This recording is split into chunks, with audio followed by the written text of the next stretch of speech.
আগামীকাল দুবাই স্টেডিয়ামে নিউজিল্যান্ড বনাম ইন্ডিয়ার ম্যাচ রয়েছে। অলরেডি নিউজিল্যান্ডও সেমিফাইনালে উঠে গিয়েছে, ভারতও সেমিফাইনালে উঠে গিয়েছে। তবে এই ম্যাচটাও গুরুত্বপূর্ণ দুটো দলের কাছে।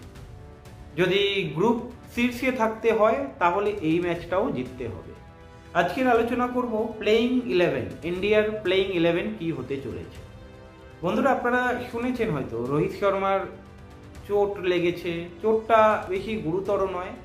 শুভমান গিলও অসুস্থ রয়েছে। মোহাম্মদ শামিকেও আপনারা দেখেছিলেন পাকিস্তানের বিরুদ্ধে ম্যাচে, ওনারও চোট রয়েছে।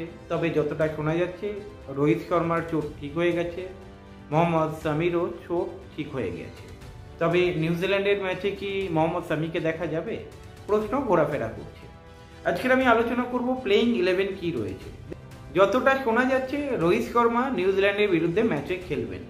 তার মানে রোহিত শর্মার সঙ্গে ওপেন করবেন শুভমান গিল, তারপরে বিরাট কোহলি রয়েছে, শ্রেয়াস আয়ার রয়েছে, অক্ষয় পটেল রয়েছে, হার্দিক পান্ডিয়া রয়েছে, কেএল রাহুল রয়েছে। এনারা কিন্তু খেলছে। তবে নিউজিল্যান্ডের ম্যাচে একটা পরীক্ষা করা যেতেই পারে।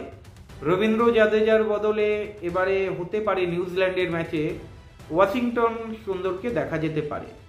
এবং বরুণ চক্রবর্তী, আমার মনে হয় বরুণ চক্রবর্তীকেও একটা সুযোগ দেওয়া উচিত।